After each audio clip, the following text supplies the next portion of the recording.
मैंने जेईई के लिए 11th और 12th में मैंने पढ़ाई की स्पेसिफिकली।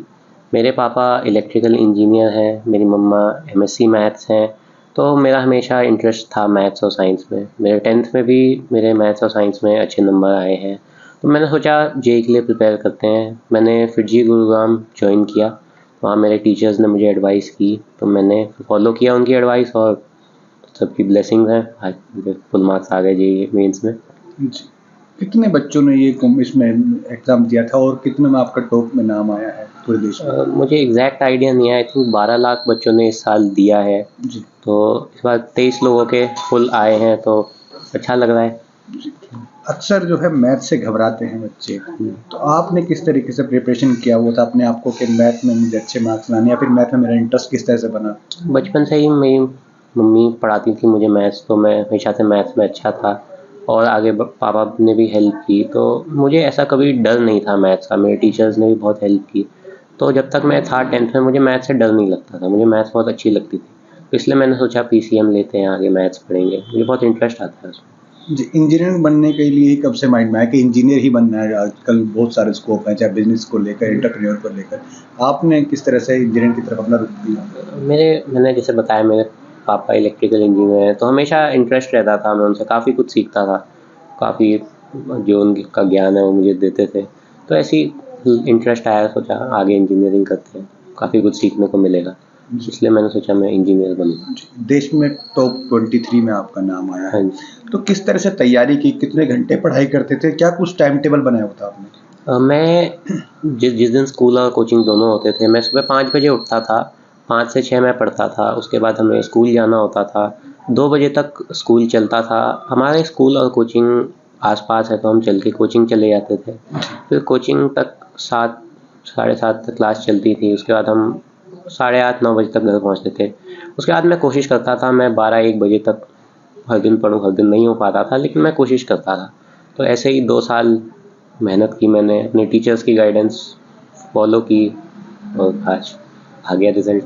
जी, अक्सर जो है इस दौरान आजकल जो है मोबाइल में ज़्यादातर यूथ लगा हुआ रहता है, चाहे वो इंटरनेट में किसी तरीके की यूज़ कर रहा हो उसको। लेकिन आपने किस तरह से अपना मन बनाया कि मुझे पढ़ाई पे ही फ़ोकस रखना है, बाहर खेलने का जो समय निर्धारित होना चाहिए, पढ़ने का मुझे जो है अपना फ़िक्स रखना है।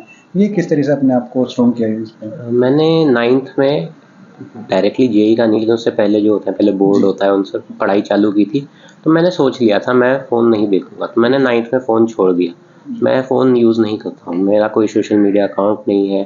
तो जब से मैंने 9th में लॉकडाउन भी था, तो फिर आदत बन गई 9th और 10th में, तो 11th-12th में मुझे प्रॉब्लम नहीं आई फ़ोन छोड़ने में। जी। तो इसलिए मुझे सिंस मैंने 9th से चालू कर दिया था ये, तो मुझे आदत बन गई।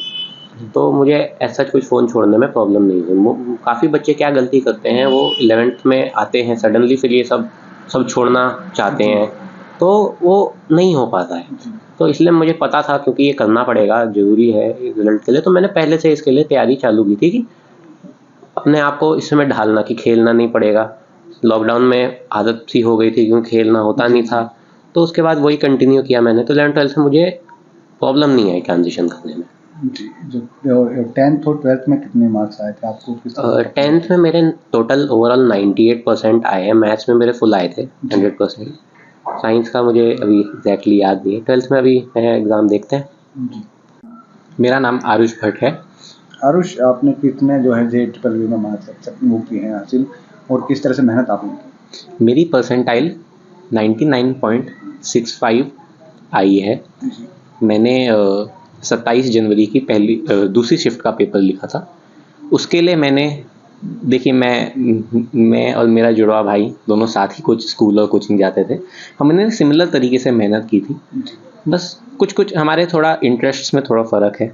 जैसे मुझे बाद में जाके मैथ्स का प्रोफेसर बनना है आईआईटी में। जी। मैंने इसलिए आईआईटी की तैयारी चालू की थी, और लोगों की, टीचर्स की, पेरेंट्स की, शुभचिंतकों की दया से मैं मेरी अच्छे अंक आए हैं।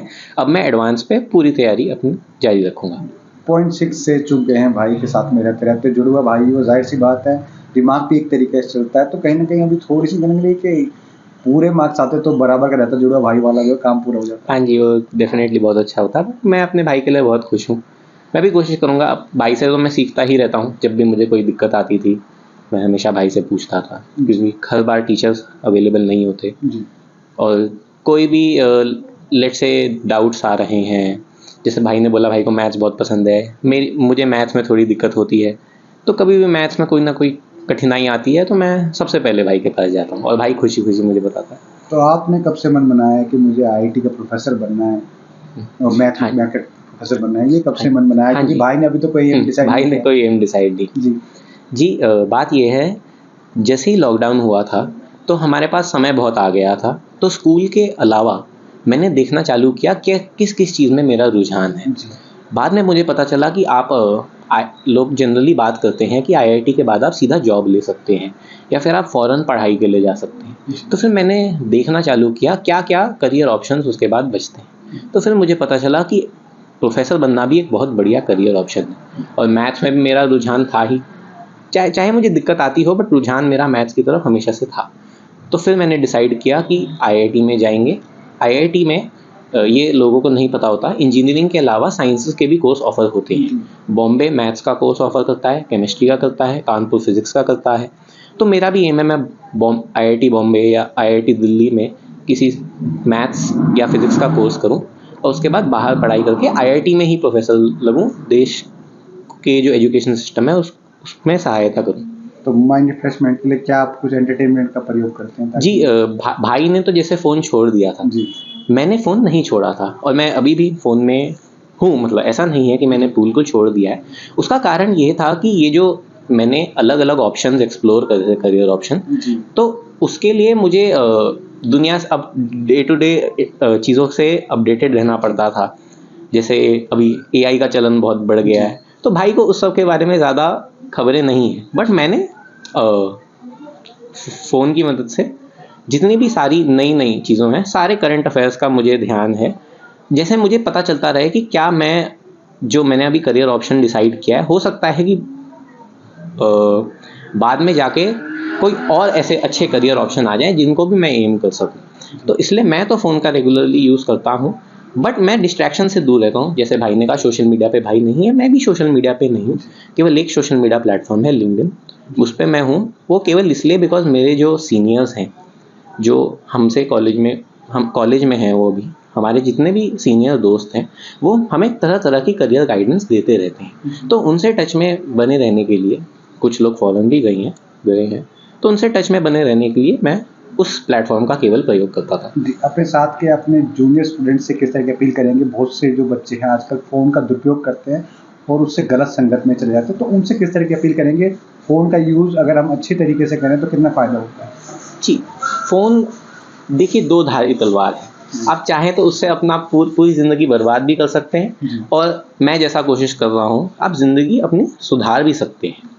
तो अंत में यही है, आप फोकस्ड रहने चाहिए अपने गोल पे। एक पहले तो अपना गोल डिसाइड कीजिए।